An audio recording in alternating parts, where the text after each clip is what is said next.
ہاں یہ جو مسئلہ ہے کہ مزار پر جا کر قبر کو سجدہ کرنا، یہ محل نظر ہے، لیکن اس میں بھی مسئلہ یہ ہوتا ہے کہ بعض اوقات جیسے ہی کسی کو جھکا ہوا دیکھا اور وہ چاہے چوکھٹ ہی چوم رہا ہو، بولتے ہیں مشرک ہو گیا کیونکہ سجدہ کر رہا ہے۔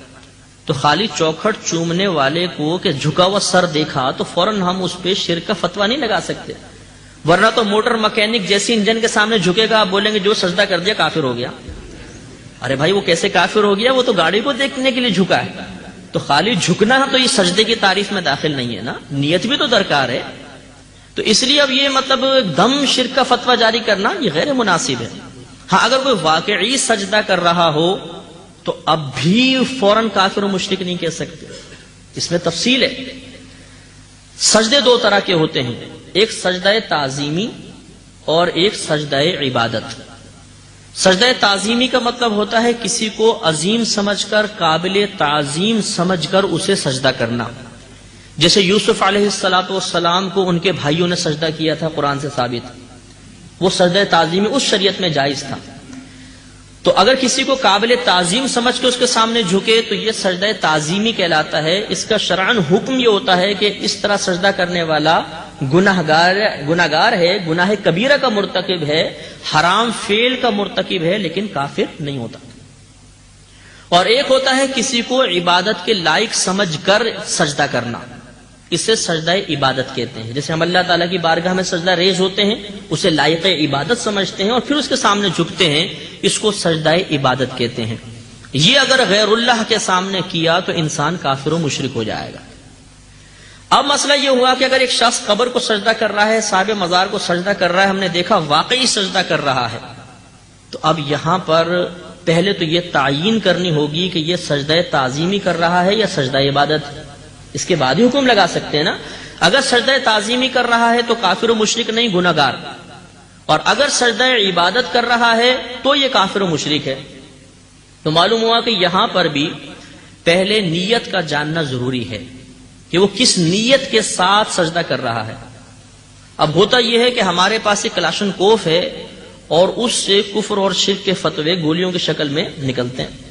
اب ہم یہ نہیں دیکھتے کہ یہاں پر یہ فتویٰ جاری کرنا بھی ہے، یہاں پر اس کلاشن کوف کو چلانا بھی ہے کہ نہیں چلانا۔ فوراً جو جھکا نظر آیا جی کافر و مشرک ہو گیا، قبر کو سجدہ کر رہا تھا، یہ غلط طریقہ ہے۔ مسلمان کو فوراً ہم کافر و مشرک نہیں کہہ سکتے، آپ اسے نیت دریافت کریں کہ کس نیت سے آپ کر رہے تھے۔ اگر وہ کہتا ہے میں سجدہ تعظیمی کر رہا تھا تو اس کو سمجھائیں پیار سے، محبت سے، یہ آپ غلط کر رہے ہیں۔ صاحب مزار کو ہماری شریعت میں یا زندہ آدمی کو ہماری شریعت میں سجدہ کرنا حرام ہے، آپ ایسا نہ کریں، محبت سے پیار سے اس کو سمجھائیں گے۔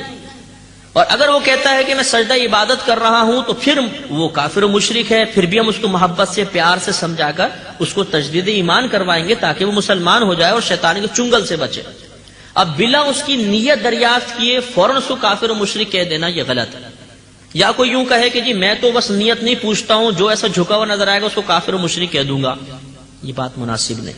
میں سمجھانے کے لیے اکثر کہتا ہوں، آپ نے نماز ختم کی، ایک شخص کھڑا ہو گیا، کہنے لگا آپ سب دوبارہ کلمہ پڑھیں، آپ سب مشرک ہو گئے۔ آپ نے کہا کیوں؟ اس نے کہا میں نے امام صاحب کو دیکھا، وہ سامنے دیوار کو سجدہ کر رہے تھے، پہلی صف امام صاحب کو سجدہ کر رہی تھی، دوسری صف پہلی صف کو سجدہ کر رہی تھی، تیسری صف دوسری صف کو سجدہ کر رہی تھی، آپ سب مشرک ہو گئے۔ تو کیا آپ کلمہ پڑھنا شروع کر دیں گے؟ نہیں، بلکہ اس کو کلمہ پڑھوانا شروع کر دیں گے۔ آپ اسے یہی کہیں گے کہ بھئی ہم بظاہر تو ایک دوسرے کے سامنے جھکے ہوئے تھے، لیکن ہماری نیت تو اللہ کو سجدہ کرنے کی تھی نا۔ اب وہ بولے نہیں میں تمہاری نیت کو نہیں مانتا ہوں، بس تم سب مشرک ہو گئے، تو آپ درست کہہ رہے ہیں کہ وہ درست کہہ رہا ہے؟ تو کون درست کہہ رہا ہے؟ آپ درست کہہ رہے ہیں نا۔ تو معلوم یہ ہوا کہ اصل معاملہ نیت کا ہے۔ تو یہاں تو ہم نیت دریافت کریں، اور صاحب مزار کے سامنے کوئی جھکا ہوا ہو تو اس سے نیت نہ پوچھیں، فوراً کافر و مشرک کہہ دیں، تو یہ درست کیسے ہو سکتا ہے؟ وہاں پر بھی یہ ہوگا کہ ہم اس سے نیت پوچھیں کہ بھئی آپ کی نیت کیا تھی۔ اگر آپ نے سجدہ تعظیمی کیا ہے تو یہ حرام ہے، توبہ کیجئے، سجدہ عبادت کیا ہے تو وہ کافر و مشرک ہے، پھر اس کو کلمہ پڑھوانے کی کوشش کریں۔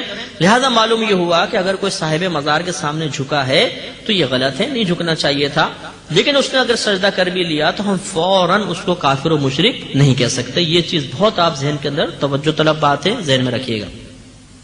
باقی مزارات پر جا کر ایسے افعال کرنا کہ لوگ بدگمانی کا شکار ہوں اور صاحب مزار سے بدظن ہو جائیں، یا مسلمانوں پر اعتراضات ان کے ذہن میں پیدا ہوں، یہ ویسے غیر مناسب ہوتا ہے۔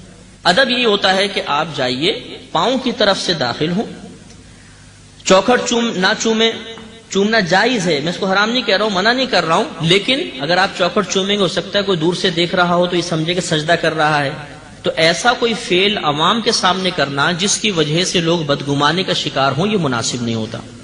اسی طرح محققین فقہائے اسلام نے، اور وہ کہ جو مذہب اسلام کو وضاحت کے ساتھ پیش کر رہے ہیں، ایسے علماء نے اپنی کتابوں میں لکھا ہے کہ قبر کو چومنا بے ادبی ہے، نہیں چومنا چاہیے، بلکہ فرمایا کہ ادب یہ ہے کہ جب آپ قبر پہ پہنچے تو صاحب قبر سے 4 قدم کے فاصلے پر کھڑے ہو جائیں، اس طریقے سے کہ آپ کا جو رخ ہے وہ صاحب قبر کے سینے کی طرف ہو یا چہرے کے سامنے اس طرح کھڑے ہو جائیں، اور پیٹھ کعبۃ اللہ کی طرف ہو، یعنی کعبۃ اللہ پیٹھ کی طرف ہو اور وہ صاحب مزار سامنے ہو۔